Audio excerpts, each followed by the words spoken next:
Bollywood vibes का वो scene याद है जहां अभिनेत्री नीलम बार बार अपने चेहरे पर हॉट फ्लैशेस महसूस करती है और उससे बचने के लिए एक हैंड फैन इस्तेमाल करती है।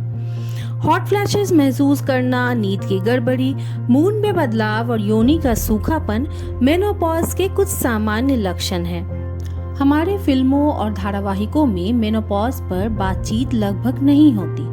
फिल्मों, टीवी शोज या विज्ञापनों में महिलाओं के जीवन को आमतौर पर युवा अवस्था, शादी, मदरहुड और घरेलू भूमिकाओं तक सीमित दिखाया जाता है।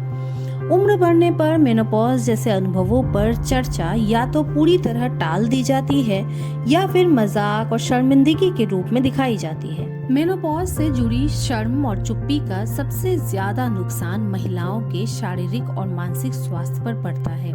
कई बार वे डिप्रेशन, चिंता और आत्मविश्वास की कमी से जूझती हैं। कामकाजी महिलाओं के लिए यह और भी मुश्किल हो जाता है क्योंकि कामकाजी जगहों पर मेनोपॉज की दिक्कतों के लिए समर्थन और सहयोग नहीं मिलता। अभिनेत्री और TV presenter mini Mathur perimenopause यानी मेनोपॉज से पहले के समय में होने वाली समस्याओं पर खुलकर बात की है।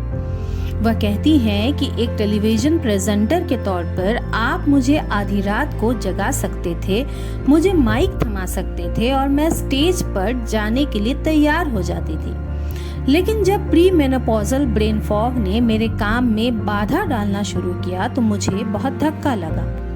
द वीक की एक रिपोर्ट अनुसार यदि हम मेनोपॉज की औसत उम्र 47 मानते हैं तो अनुमान है कि साल 2026 तक देश में 400 मिलियन मेनोपॉजल महिलाएं होंगी। लेकिन आज भी पीरियड्स और मेनोपॉज पर अमूमन खुलकर बातचीत नहीं की जाती। इसलिए इन मुद्दों पर जागरूकता की कमी है।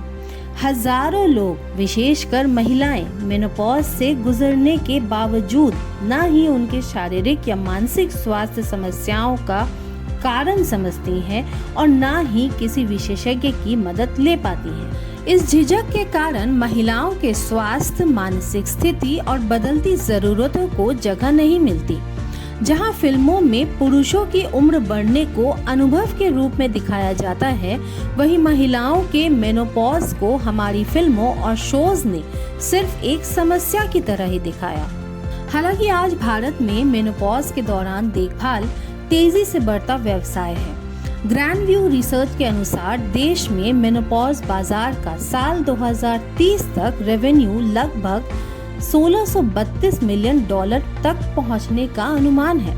लेकिन मेनोपॉज और पीरियड पर रूढ़िवादी सोच गहराई से जुड़ी हुई है। अक्सर मेनोपॉज को महिलाओं के सेक्स लाइफ का अंत माना जाता है।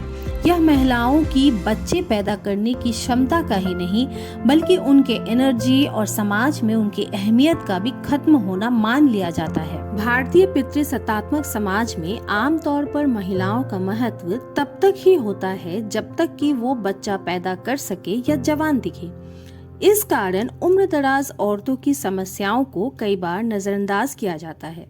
राष्ट्रीय परिवार स्वास्थ्य सर्वेक्षण 5 के आंकड़ों के आधार पर जिला स्तर पर किए गए एनालिसिस में पाया गया कि पूर्वोत्तर जिलों में महिलाओं को समय से पहले प्राकृतिक मेनोपॉज होता है, जबकि बिहार, आंध्र प्रदेश और तेलंगाना के जिलों में अधिकतर महिलाओं को सर्जिकल पद्धति के माध्यम से मेनोपॉज से गुजरना पड़ता है। अध्ययन में यह बात सामने आई कि प्रजनन उम्र के बाद की महिलाओं के लिए स्वास्थ्य नीतियों पर फिर से सोचने की जरूरत है, खासकर उन क्षेत्रों में जहां समय से पहले मेनोपॉज ज्यादा देखा जा रहा है। मेनोपॉज जीवन का एक प्राकृतिक चरण है, लेकिन समाज में इसे बीमारी या कमजोरी की तरह देखा जाता है। इस पर खुलकर बातचीत करना मेनोपॉज से गुजरने वाले लोगों के स्वास्थ्य, गरिमा और समान अधिकारों के लिए जरूरी है। चिकित्सकों को मेनोपॉज से जुड़ी समस्याओं को गंभीरता से लेने और सही इलाज करने की जरूरत है। ये भी महत्वपूर्ण है कि परिवार और समाज समझें कि यह एक सामान्य जैविक प्रक्रिया है और इस दौरान मेनोपॉज से गुजरने वाले लोगों को समर्थन और सहयोग देना उनकी जिम्मेदारी है।